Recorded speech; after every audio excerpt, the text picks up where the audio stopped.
Hello, all of you Kentucky Fried Butt Nuggets. I wanted to show off some footage that I pre-recorded of a game I'm currently addicted to called ClusterTruck on the PlayStation 4. But I thought, instead of just having 15 minutes of footage without any kind of commentary over it, I would use this opportunity to answer your questions from a few weeks ago. So, I've got 8 questions here, and this footage is 15 minutes long. So, each one has to be slightly under 2 minutes long to get that done in time. So, we'll start with Darkwing Snark. She has 2 questions. Her first one, she wants to know where I think the line is in terms of people cosplaying, because some people basically go there wearing nothing. And that's not appropriate, in her opinion, when there are little kiddies about. And to that I say, I agree, but at the same time, when you're a kid, your mind doesn't really work like that, or at least mine didn't. If a teacher came in with a plunging neckline in her outfit, I never really picked up on that. Or even in shows or anything like that, my mind just didn't see that as a thing.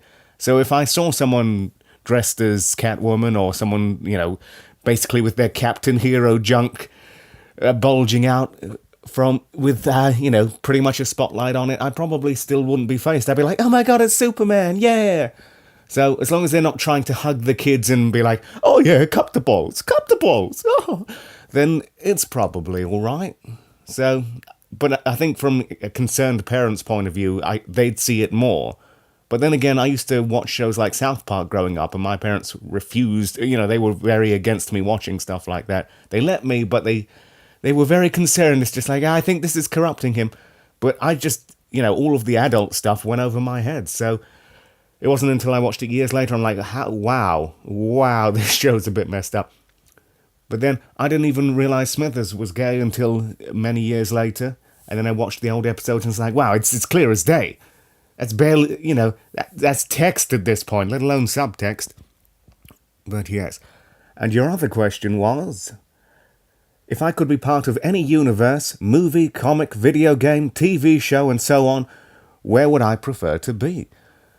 I don't know, I kind of prefer the real world, to be honest. I mean, I know that's a bit of a cop-out, but because when you're in the real world, you can transport into all of these different worlds through all of these different media outlets. But I assume, if you're in a world... Wow, this is such a juxtaposition. I'm watching the footage currently of me hopping between trucks with these giant hammers smashing around, and I'm just trying to have a somewhat civil conversation over the top of it. This game's good, by the way. It's very addictive. It's the perfect example of one of those one more go kind of games, like those Trials motorbike games, if you've ever played those, or N+, another lovely game there. I love these kind of things. When I saw a trailer for this, I'm like, that game is for me. I know it is. And I just bit the sexy bullet and bought it and was not disappointed. It's that perfect kind of like, fuck you, I gotta do this, this will not defeat me. Yes, anyway, to answer your question, when I was a kid, obviously, I really wanted to be part of the Sonic world. That's just, I grew up but the thing is, I never want to be part of the world necessarily, I want to be the character. I know with things like Batman, they created Robin so that the kids would be like, well, I can't be Batman, but maybe I can be Robin, I can be his sidekick. And I'm like, fuck that, I want to be Batman. So I never wanted to be Tails or Knuckles, I always wanted to be Sonic. And then, up until a few years ago, I was really obsessed with the Professor Layton games, and I would have loved to have been in that world. It's kind of like an alternate timeline, kind of like steampunk Victorian version of London, or England in general. And I just really liked that world. But then I got a bit bored because as the games went on, the story was still strong and prominent, but there were so many puzzles. The first game had 120 puzzles, and that was okay, but by like the third or fourth game, they were boasting on the box, it's like, 365 puzzles, and I'm like, oh, come on, buddy, come on. I'm playing it for the story here. Even the movie only had 6 puzzles. But yes. So hopefully that answered both of your questions, young lady. And young Edelweiss asks, how much wood could a woodchuck chuck if a woodchuck could chuck wood? And I'll respond to that with another question, or a statement, I should say. If a woodchuck couldn't chuck wood, they wouldn't be much of a woodchuck now, would they? That's right. I went there. That was a quick and easy one there. And now the angel AJ Puny has 5 questions for me. The first one is, which Metal Gear Solid game is my favorite? I'm kind of he said your favorite, but I'm saying it in a weird way. Let's just go with it. You all know what I meant. Or knew. Knew is the word. I'm getting distracted by all of the trucks and the flashing lights and the number 8 popping up, and now 17. Airtime. All of the carnage. Really, you should check out this game, by the way.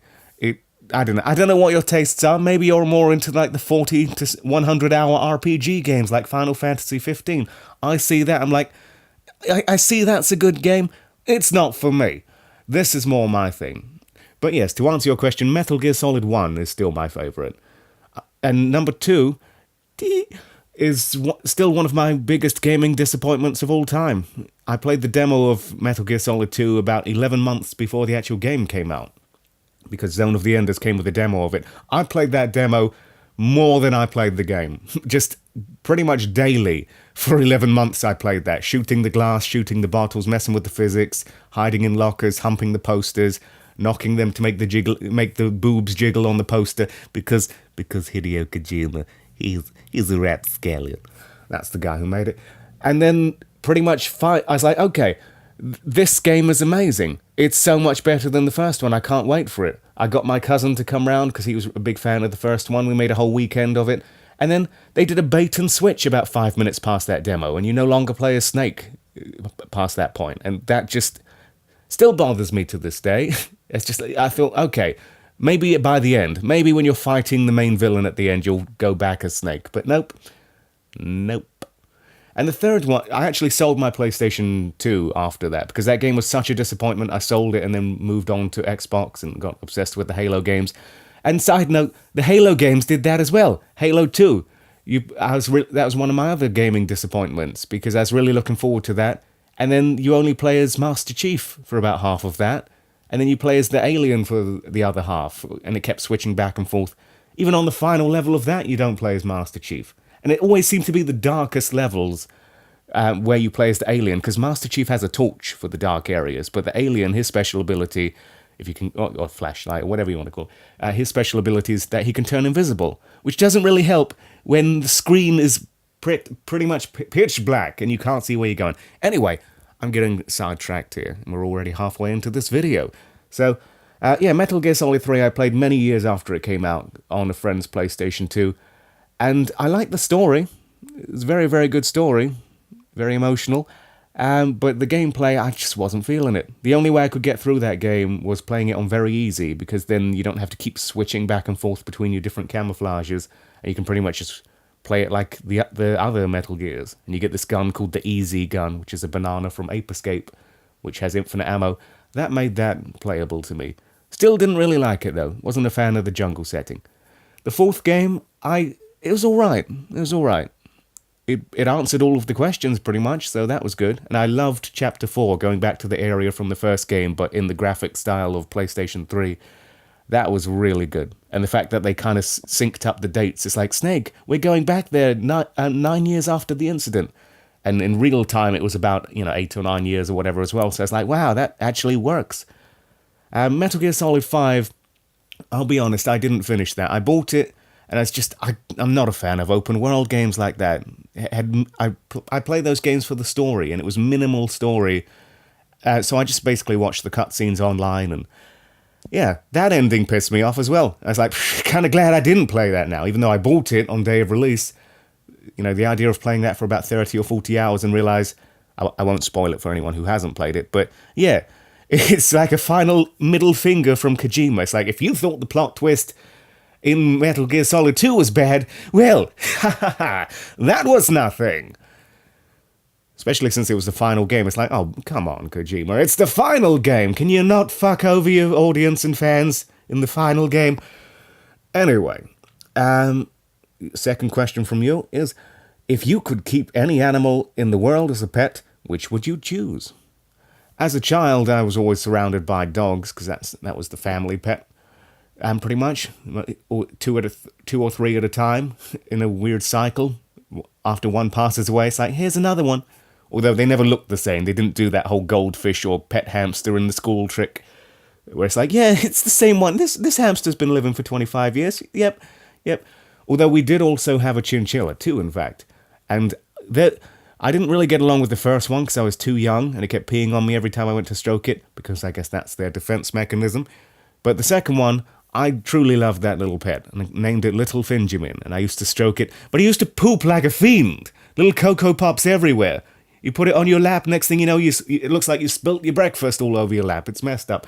So, and they molt like crazy as well. You put them on your leg, and then it's like, I swear these trousers were black a moment ago, now they're grey. But yes, so, good stuff. There are even videos on my channel of that chinchilla. That's how long I've been making YouTube videos. It was eating a giant apple, and all of the comments back then were like, you're going to kill it! You can't feed it a whole apple! It's like, it's not eating the whole apple in one go! It's like if you put one of those water containers there, and people are like, it's as if, there we go. Someone was like, you can't give them a whole bottle of water. It's like, well, we're not force-feeding it the whole bottle. It knows restraint. When it's not hungry anymore, it won't eat anymore. And as a side note, it died of old age, so it didn't die of apple poisoning. It was about 12 years old. That's old for a chinchilla. And there we go. Do you like music? And if so, what kind? And which is your favourite song? That's like 3 questions in one. Wow. That it is, sir. And the funny thing is, that was your 3rd question of 3 questions. So, yes, or of 5 questions. Blah, blah, blah, blah, blah, words. Trucks everywhere. I got stuck on this level for a while. But when it gets to the end, I love how I finally did this. It was just so amazing. I wish you could hear me. It's just the adrenaline and be like, oh, shit, no. You'll see in a few minutes. Music-wise, I grew up with video game music, so I've always been... I'm not really the biggest vocal fan. So whenever there are vocals in a song, I don't really pay attention to the lyrics. Even some of my favourite songs with vocals in, maybe I've heard them about over 100 times, and I still couldn't recite even a single line from any of those songs. So, which is probably why I like bands like Paramore and Fall Out Boy, because I don't listen to the words necessarily, but the actual lead singer's voices blend well with the beat, so it's not noticeable. So, in terms of consistent bands I like, it's, I'd go with Paramore and Fall Out Boy. Especially if you speed up Fall Out Boy's music by 10%, because then that beat really kicks in. So, yeah. Currently, though, I really am into a video game series called Hatsune Miku, and that's a bunch of Japanese music with like text-to-speech singers over the top of it. It sounds weird, but they really do have catchy songs. And again, that fits in perfectly with the fact that I don't pay attention to the lyrics, so I don't have a clue what any of them are saying. Even the songs with subtitles, I'm not paying attention to the subtitles, I'm just enjoying the music. And that's one of my current favourite games, is Hatsune Miku, Project Diva, Future Tone, all these weird names. And on PlayStation 4, it's a music rhythm game. You just press buttons in time to the music. Good stuff. Good graphics as well. 224 songs in one game. That's pretty crazy. So, I'd say that. Look that up if you're interested. I also really like video game music from back in the day, like Streets of Rage 2 is still one of my favourite video game soundtracks, and still my favourite game of all time, so, yeah. What was your favourite cartoon as a wee Hopkins? Or /Hazuki, which is my fake online name, and real name. There we go, 2 names in one.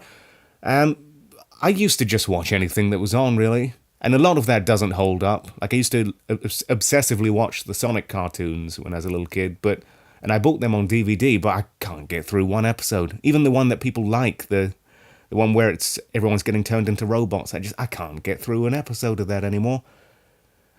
The only cartoons that do hold up that I used to watch as a kid are the ones that weren't really meant for kids, like Beavis and Butthead and things like Johnny Bravo, because I know Johnny Bravo was on Cartoon Network, but there's a lot of adult jokes in that if you go back and watch some of those.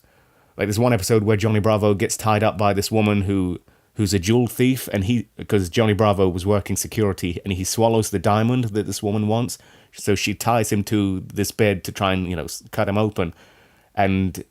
Oh, that's the end of the footage. That was the epic moment. I talked over it like it was nothing, and now we're running out of footage. We're going to hit a black screen. Oh no! Maybe I'll slap some other footage on here to make up the time. But yeah, while Johnny Bravo's tied up, like James Bond in the old movies, he's like, Mama warned me about women like you. I was hoping she was right. And you wouldn't get that as a kid. Just the idea is like, be careful, Johnny. There are going to be women who tie you up and try to do horrible things to you. So there's that. So yeah, shows like Johnny Bravo, Ren and Stimpy. I haven't watched that recently, but I have fond memories of that. And I'm sure that's one of those shows that does hold up quite well. But again, I used to just watch anything. You know, Dexter's Lab, what was it? Rugrats. Rugrats, that's another show that held up quite well. Because as a kid, you watch it from the point of view of the children. But then as you grow up, you realize that it's because that the adults are having a whole other storyline going on, and it ties in nicely. So the kids see it from like a grand adventure point of view, like this one episode of Rugrats where there's an X on the ground, and they think it's buried treasure. But what they end up doing is breaking one of the water pipes or something like that. So the parents are freaking out like, do you realize how much this is going to cost? Ah! And the kids are just like, yeah, we found treasure. Or mud or oil. I can't remember. It's been decades since I saw that. But I remember that show being rather enjoyable. And your final question is, why would a chicken cross the road? And that is very simple. To get revenge on KFC for its fallen brethren and sistren. Rambo Chicken, coming summer 2017. And that, everyone, is the end of that. If you have any more questions you want to put in the comment section of this video, maybe I'll make another video and snap some more completely unrelated gameplay over it. Who knows? I know. But not yet. Future me knows. And you'll know too. Gotta go now. Bye. This is me going. Really going. Actually, I'm just moving the phone further away from my mouth. This is as far as I can go because my arms are attached to my body. Goodbye, Jack. Goodbye.